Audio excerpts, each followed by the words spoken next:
சுற்றி இருக்கிறவர்கள் தான் இயேசுவின் பிள்ளைகள். எந்த நிலவரத்தை கண்டும் எந்த சூழ்நிலையை கண்டும் பயப்படவே கூடாது. ஏன்னா பயம் வந்தா கூட இன்னொன்னு வருது. என்ன வருது பாருங்களேன். 1 யோவானின் புத்தகம் 4ஆம் அதிகாரம் 18வது வசனத்தை வாசிக்கிற பொழுது பயந்தா ஒண்ணு கூட வருது. என்ன வருது? அன்பிலே பயமில்லை, பூரண அன்பு பயத்தை புறமே தள்ளும். பாருங்க, பயம் வந்தா என்ன வருது? இப்ப வேதனை வருது. பயம் வந்தா வேதனை வருது. வேதனையை இன்னைக்கு தாங்க முடியல, குத்துது. இந்த பயத்தினாலே உண்டாகிறது வேதனையினாலதான் தவறான முடிவுகள். இன்னைக்கு எங்க ஆரம்பிக்குது பாருங்க. பயம் நம்ம சாதாரணமா நினைச்சிடும். பேச்சில் இல்ல பயம், சும்மா வார்த்தையிலே பயப்படாதப்பா அப்படின்னு வார்த்தையில இல்ல பயம். பயம் ரத்த நாளங்களுக்குள்ளே உணர்வுகளுக்குள்ளதான் இன்னைக்கு மனு குலத்துல ஊறி போய் கிடக்குது. பயம் எல்லா விஷயத்திலும் பயம். ஏதாவது ஒரு காரியத்துல எங்க அவன் அரெஸ்ட் ஆயிருப்பான் பாத்தீங்களா? பயத்துலதான். ஏதோ ஒரு சின்ன விஷயம் பெரிய விஷயம் எல்லா நிகழ்வும் படிச்சவனா இருந்தாலும் சரி, எவ்வளவு பெரிய டாப் லெவல் பீப்புளா இருந்தாலும் சரி, அவன் அரெஸ்ட் ஆயிருக்கிற ஒரு இடம் இருக்குன்னா பயத்துலதான். ஹல்லேலூயா.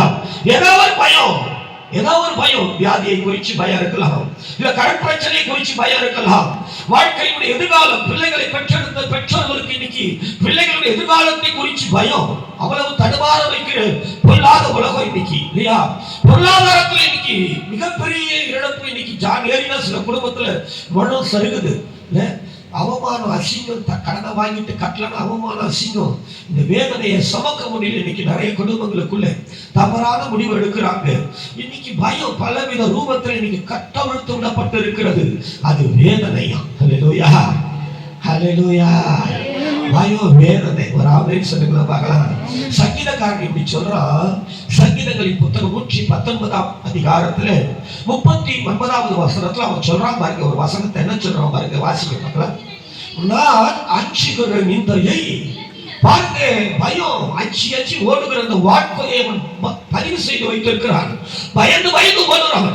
ராஜாவாக அபிஷேகம் பண்ணப்பட்டாலும் கூட 400 பேர் 600 பேர் பல ராஜாக்கள் இடத்துல தஞ்சம் அடைந்தாலும் இந்த பயத்தை அவனை விட்டு யாரால மாற்ற முடியல.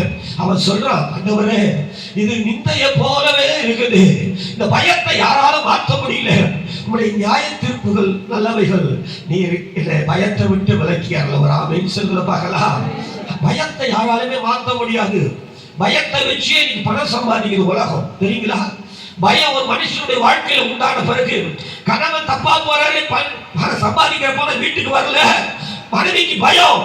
ஐயோ ஏதோ ஒரு தப்பான ரூட் எடுத்துட்டாரு கணவன், போறாங்க கண்டத்துல போய் ஏதாச்சும் ஒரு முடிவு தீர்வு கிடைக்காத போனா பாவம் இருக்கிறதெல்லாம் குடுக்கிறான்.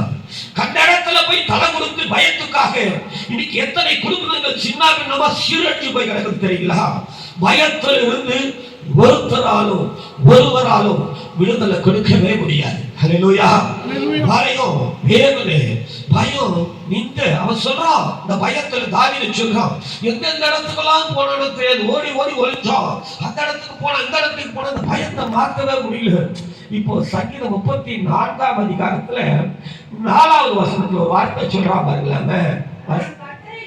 நான் கர்த்தரை தேடினேன், அவர் எனக்கு செவி கொடுத்து என்னுடைய எல்லா பயத்துக்கும் ஒரு ஆமென் சொல்ல பார்க்கலாம். ஹல்லேலூயா. பயத்தை அண்டர்லைன் பண்ணலாத அவ்வளவு பயம் வாழ்க்கையில ஓடிக்கிட்டே இருந்தான்.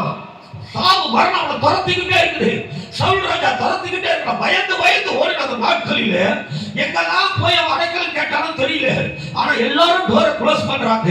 இப்ப சொல்றா, நான் கர்த்தரை தேடினேன், அவர் எனக்கு செவி கொடுத்து என்னுடைய எல்லா பயத்துக்கும் என்னை நீங்களாக்கி விட்டார் என்று சொல்லிட்டு 8வது வசனத்துல ஒரு வார்த்தையை சொல்லுவா. என்ன சொல்ல? அவர் நல்லவர் என்பதை ஒரு அல்லேலூயா சொல்லிட்டு பார்க்கலாம். ஹல்லேலூயா.